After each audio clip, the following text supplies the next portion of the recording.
Etika PR, profesi guru dan jurnalis.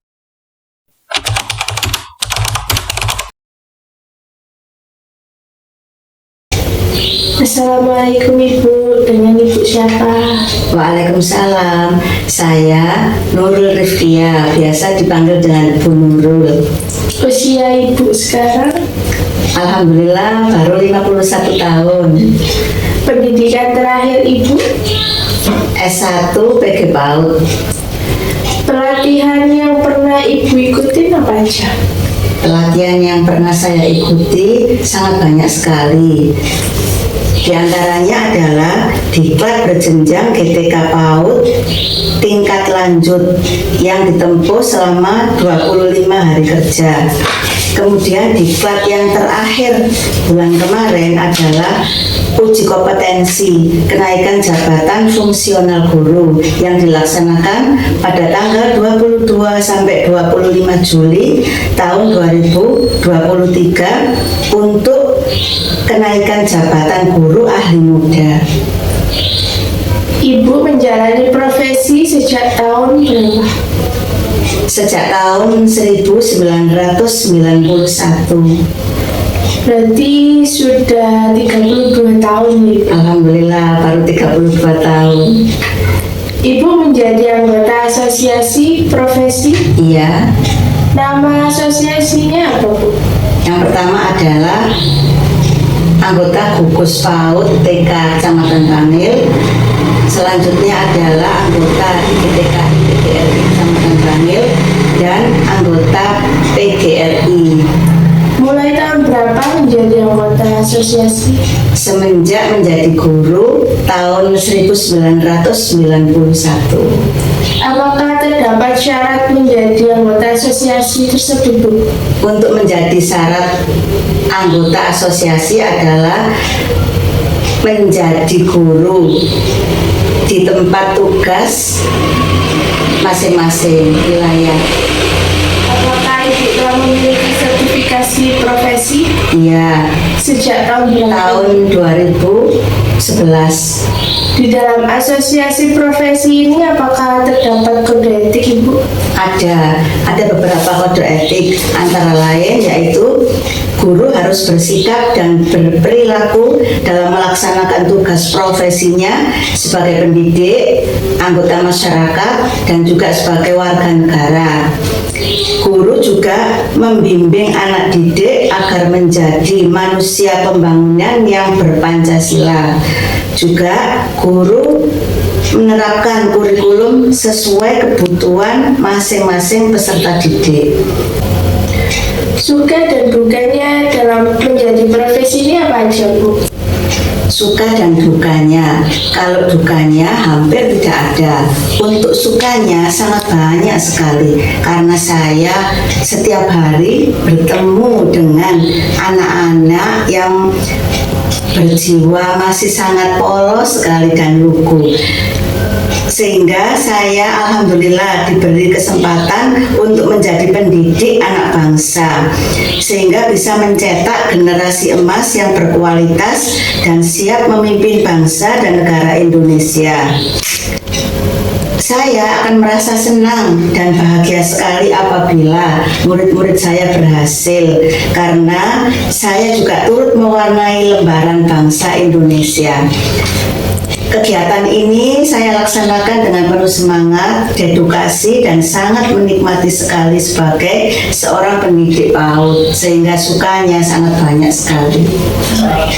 Riwayat prestasi apa yang pernah Ibu terima selama jadi guru? Alhamdulillah, ini adalah Satya Lencana yang saya peroleh pada tahun 2007 sebagai guru berprestasi. Kemudian ini juga juara 1 lomba pembuatan alat peraga edukatif se-Kabupaten Pasuruan. Kemudian ini juga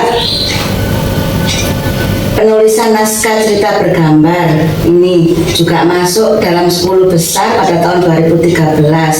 Kemudian juara guru berprestasi juga pada tahun 2013. Ini Ibu.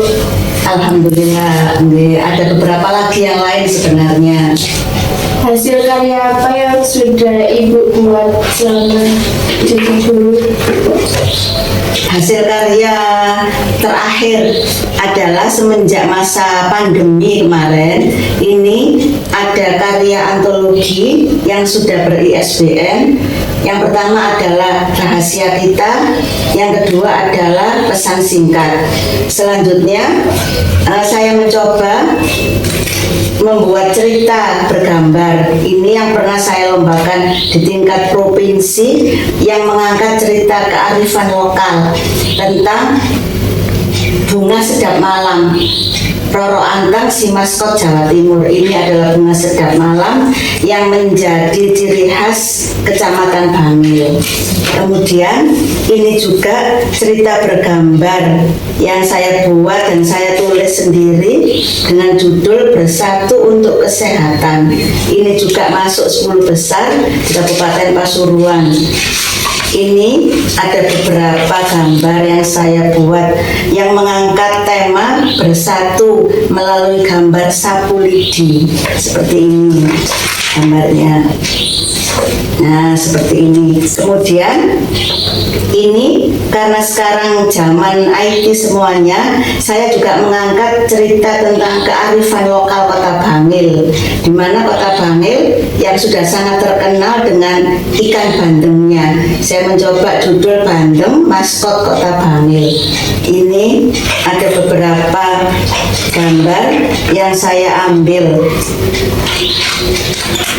Kemudian saya bawahnya saya beri keterangan dengan cerita sesuai gambarnya seperti ini. Ini mengangkat cerita kearifan lokal tentang ikan bandeng ini sama ikan kepiting. Demikian. Terima kasih. Ibu sudah mau diwawancarai. Terima kasih kembali. Ya, Bu.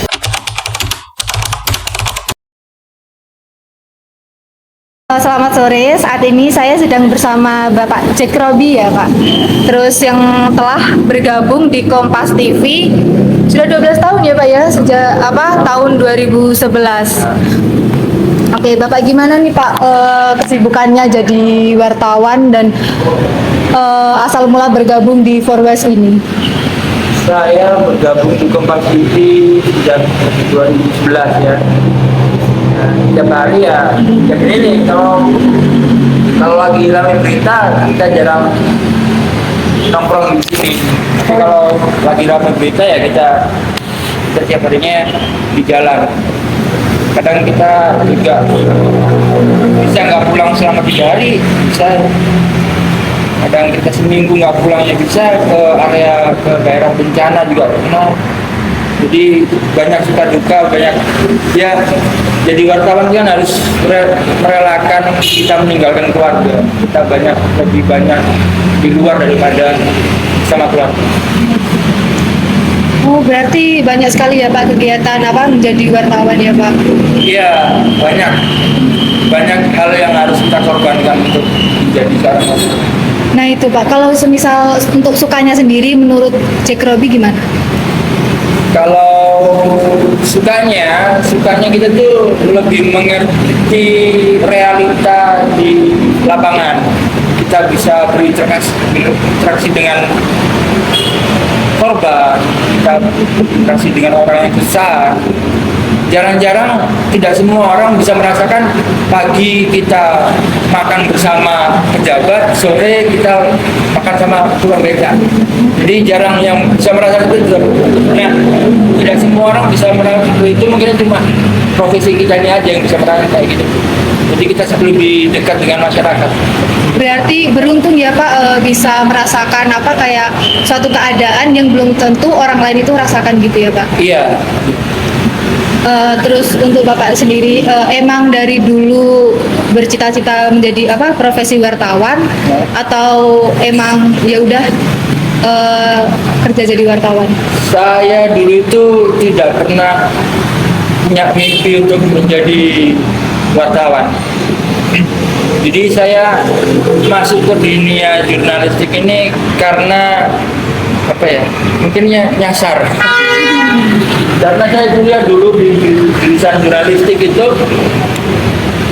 nggak ada niatan untuk jadi wartawan, ya cuma pengen udah masuk aja kuliah di sini, udah masuk. Akhirnya sebelum lulus saya sudah jadi fotografer di media olahraga waktu itu. Mau nggak mau ya akhirnya karena kondisi kerjaan susah, mungkin ya udah diteruskan aja jadi wartawan. Setelah jadi fotografer, saya jadi wartawan tulis karena saya memikir wartawan cetak ini tidak akan lama. Akhirnya saya ikut di salah satu media televisi waktu itu. Akhirnya sampai saat itu, sampai hari ini saya tetap di dalam dunia jurnalistik televisi. Kalau di dunia jurnalistik sendiri itu ada peraturan atau kode etiknya nggak sih Pak?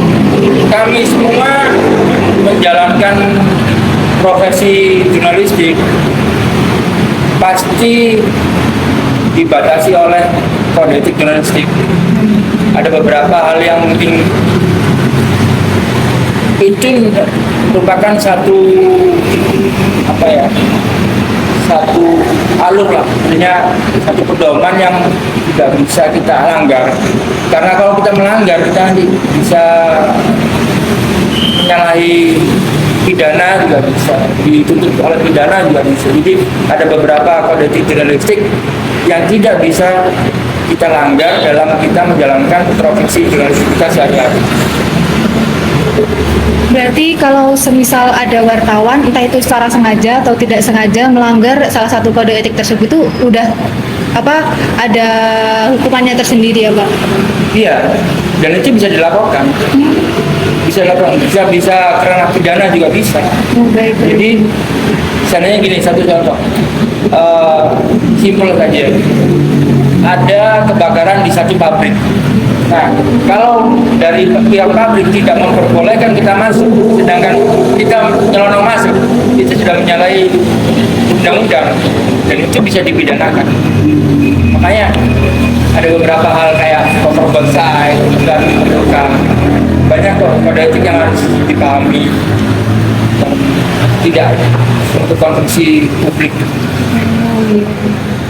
Kalau boleh tahu ya Pak, untuk di For West ini itu wartawannya lebih mencari berita yang daily sekitaran sini Sidoarjo, atau ke politik, atau lebih ke hiburan atau gimana? Kalau teman-teman di For West ini kan memang kami anggotanya itu kurang lebih 30 orang.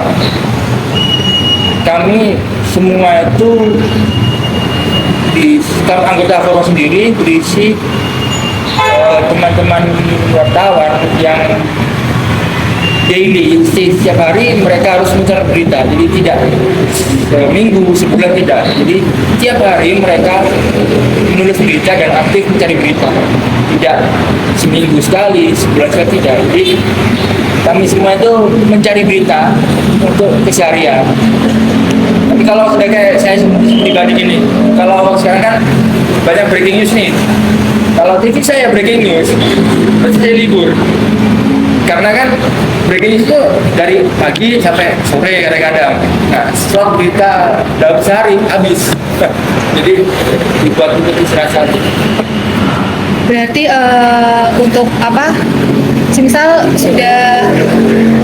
sudah ada bahan untuk berita itu nanti hasilnya itu dalam media cetak atau disiarkan atau kan jurnalistik media itu ada banyak. Jadi ada radio, ada media cetak, ada bisa dimasukkan online, bisa masuk ke media cetak, ada TV. Nah, ini kalau radio, wartawan radio ya, online bisa masuk ke webnya, bisa masuk ke cetak juga bisa. Kalau wartawan TV kayak saya sendiri ini masuk ke TV, Pak. Begitu. Jadi banyak lebih ke disiarkan berarti ya Pak? Iya. Jadi kalau tugas wartawan TV itu lebih berat sebenarnya, karena kita harus mencari gambar, mengedit gambar dan bikin naskahnya sekalian, jadi lebih berat. Kayak tidak ada namanya satu berita atau berita itu tidak ada gambarnya. Jadi kalau di TV itu ya tidak ada gambar, tidak ada berita. Jadi intinya seperti itu. Jadi apapun di naskah itu harus ada gambarnya. Nanti asalnya itu gambar yang bercerita. Makanya itu gambar TV, berita TV itu gambar yang bercerita yang disiarkan ke masyarakat. Buat memperjelas berita tersebut ya. Iya, cuma narasinya itu hanya untuk mempertegas berita yang disampaikan tadi. Baik Pak, sekarang kan itu ya Pak, perkembangan zaman teknologi kan semakin maju ya Pak. Untuk wartawan sendiri itu gimana sih cara menyikapi, kan banyak kan sekarang bukan dari teman-teman media, bukan dari teman-teman wartawan, tapi bisa menyiarkan berita, bisa membagikan informasi dan berita itu kapan saja, di mana saja kan Pak. Nah itu gimana cara wartawan itu kayak memandang hal tersebut gitu? Nah kan sekarang banyak media, medsos ya. Iya. Nah banyak medsos yang dengan narasi tertentu untuk menjelaskan seseorang. Nah itu kan sebenarnya bukan produk jurnalistik. Mereka cuma menyampaikan gambar seadanya tanpa ditegasi dengan narsum atau korban. Itu bukan sebuah produk jurnalistik. Nah kalau menyikapi kayak gitu, ya kita ini akhirnya menjadi alat untuk menengahi, meluruskan apa yang salah dalam narasi itu, Informasi tersebut. ya. Jadi kita cuma meluruskan, oh itu nggak benar, sebenarnya seperti ini. Nah itu akhirnya kita mau nggak mau kita bersaing dengan medsos ini. Kalau kata menurut saya kemarin, dunia jurnalistik dimanapun dan sekarang itu sedang tidak dalam kondisi yang baik, dalam kondisi yang tidak baik, Yang kurang baik. ya tidak baik-baik saja. Kenapa itu? Ya karena gempuran dari medsos tadi. Karena sekarang semua orang bisa mengupload di YouTube, di TikTok, di Instagram, Dengan di sangat Facebook. mudah. Iya, dengan sangat mudah. Itu akhirnya banyak berita-berita yang dengan narasi tertentu untuk menjatuhkan seseorang. Apalagi sekarang zamannya pilpres ya. Ada wawancara yang lama dijahit, jadi yang baru. Lebih banyak menimbulkan hoax ya Pak. Ya. Banyak menimbulkan hoax dan berita itu nggak benar sebenarnya. Jadi mau nggak mau kita ini tugas kita ya, ini yang meluruskan berita yang salah. Berarti tugas wartawan jurnalis sendiri itu di sini tuh kayak lebih menengahi, memilah mana berita yang benar, Iya. mana berita yang salah gitu. Oke nih Pak, untuk yang terakhir, gimana pesan Bapak untuk mahasiswa yang ingin nih cita-cita jadi wartawan atau jurnalis? Pesannya deh. Pesannya, Iya. saya nggak bisa berikan pesannya. Ya, tips and Kalau trick lah. pengen masuk terjun di dunia jurnalistik harus bisa kuat mental lah. Karena di dalam dunia jurnalistik tidak semudah yang dilihat. Kalau kita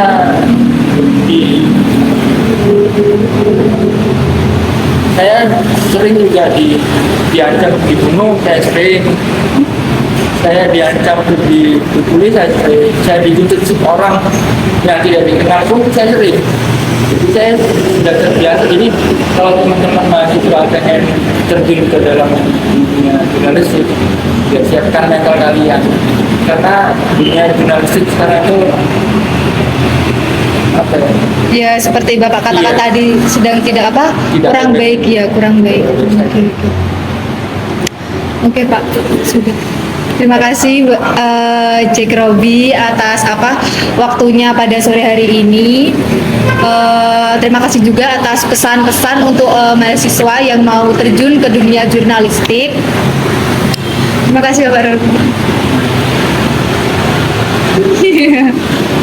Udah. Bisa.